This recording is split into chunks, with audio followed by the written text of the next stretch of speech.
जय हिंद दोस्तों। यदि आप एक केंद्रीय कर्मचारी हैं और आप 1 ईयर एलटीसी के बारे में जानना चाहते हैं, तो इस वीडियो को लास्ट तक देखना। इस वीडियो में आपके सारे क्वेश्चन के आंसर मिल जाएँगे। तो चलिए वीडियो स्टार्ट करते हैं। 1 ईयर एलटीसी अर्थात 1 वर्षीय एलटीसी क्या होता है?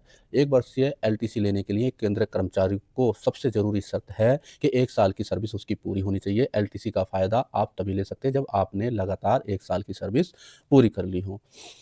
अगर कोई कर्मचारी शादीशुदा हो या अविवाहित हो, अपने परिवार को हर साल गृह नगर में रहने के लिए भेजता है और वह खुद अकेला मुख्यालय में ड्यूटी कर रहा है, तो वह हर साल सिर्फ अपने लिए सेल्फ के लिए एलटीसी ले सकता है आने और जाने का, तथा एक तरफ से अतिरिक्त एलटीसी भी ले सकता है। लेकिन इसके बाद वह परिवार के लिए एलटीसी का हक छोड़ना पड़ेगा या फिर परिवार के लिए एलटीसी नहीं ले सकता है। तो एलटीसी क्लेम कर सकता है बोथ साइड आने और जाने का, किसके लिए? सेल्फ के लिए, नो फैमिली। तो ये होता है 1 ईयर एलटीसी। अब बात कर लेते हैं कौन-कौन सी गलती आपको 1 ईयर एलटीसी क्लेम लेते समय नहीं करनी है। सबसे पहले, अगर आप एडवांस ले रहे हैं 1 ईयर एलटीसी में, तो आप यात्रा शुरू करने से 125 दिन पहले एडवांस लें। अगर एडवांस लिया है तो यात्रा खत्म होने के 10 दिन के अंदर आपको फाइल बिल जमा करना होगा। अगर एडवांस नहीं लिया है तो 3 महीने के अंदर आप जमा कर सकते हैं। सबसे बड़ी गलती जो होती है, ये होती है कि आप 14 दिन मान लीजिए उदाहरण के तौर पर आप 14 दिन अर्जित अवकाश जा रहे हैं 12/1/26 से 24/1/26 तक, और आपने साथ में 11/1/26 और 25/1/26 की रविवार की अनुमति ले ली। तो हम लोग क्या करते हैं कि आप मान लीजिए आपके पास संडे की परमिशन है 11/1 तारीख की, लेकिन संडे के दिन नहीं जाते हैं, शनिवार को चले जाते हैं 1 दिन पहले 10/1 को। तो आपका जो टिकट है शनिवार की डेट का नहीं होना चाहिए, आपका टिकट होना चाहिए 11 तारीख का, जिस तारीख की आपको परमिशन है। 11 तारीख का आपका टिकट होना चाहिए। अगर आप शनिवार को गए 12 बजे के बाद, 5 बजे, 4 बजे, 6 बजे का आपका टिकट है, तो आपका क्लेम नहीं होगा और आपको कोई भी पैसा नहीं मिलेगा।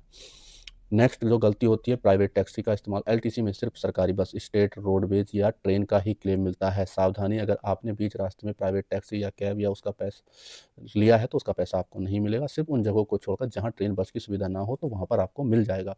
टिकट बुकिंग की एक बहुत बड़ी गलती होती है। सबसे फ्रेश रिक्रूट अक्सर उत्साह में कर लेते हैं कि मेक माई ट्रिप से कर लिया, अन्य प्राइवेट ऐप से बुकिंग कर लेते हैं, जो कि बिल्कुल नहीं करना है। सिर्फ आपको IRCTC, बालमेर, लाइब्रेरी से या अशोका ट्रेवल से ही टिकट बुक करना है। अगर आपने इसके अलावा मेक ट्रिप से किया तो आपका क्लेम नहीं होगा। हवाई ट्रिप की बात करें, अगर आप पे लेवल हवाई यात्रा के लिए पात्र नहीं है तो आप हवाई जहाज से यात्रा ना करें। 7 CPC के अनुसार पे लेवल 14 और उसके ऊपर के लिए आप बिजनेस क्लास का में सफ़र कर सकते हैं। पे लेवल 9 और 13 के लिए आप इकोनॉमी क्लास में सफ़र कर सकते हैं। पे लेवल 6 और 8 के लिए आप सिर्फ ऑफिशियल टूर के लिए जा सकते हैं, दफ्तर के काम के लिए फ्लाइट से जा सकते हैं। एलटीसी पर आपको ट्रेन AC 2 टायर का ही किराया मिलेगा, उसी के आप हकदार हैं। पे लेवल 5 और उससे नीचे के लिए आप फ्लाइट के लिए पात्र ही नहीं है, आपको ट्रेन या बस से ही जाना होगा। बोर्डिंग पास संभाल कर रखें, टिकट से भी ज़्यादा कीमती ओरिजिनल बोर्डिंग पास है। यात्रा के बाद इसे फेंकना नहीं है। बिल क्लेम करने के लिए इसकी फिजिकल कॉपी ऑफिस में जमा करानी होती है, जो कि अनिवार्य है। क्लेम करने के लिए ज़रूरी दस्तावेज, हवाई जहाज़ की टिकट जिस पर कीमत लिखी होती है अपने पास रखें। ओरिजिनल बिल, बोर्डिंग पास की हार्ड कॉपी होनी चाहिए। अधिकृत एजेंट या एजेंसी IRCTC, बालमेर, लारमेर या अशोका ट्रैवल की इनवॉइस रसीद आपके पास होनी चाहिए। दोस्तों, ये था पूरा 1 ईयर एलटीसी क्लेम का प्रोसेस। अगर वीडियो अच्छी लगी हो तो हमारे चैनल को सब्सक्राइब करें, और यदि आपको कोई भी क्वेश्चन हो तो आप हमें कमेंट्स में बता सकते हैं। थैंक यू, धन्यवाद।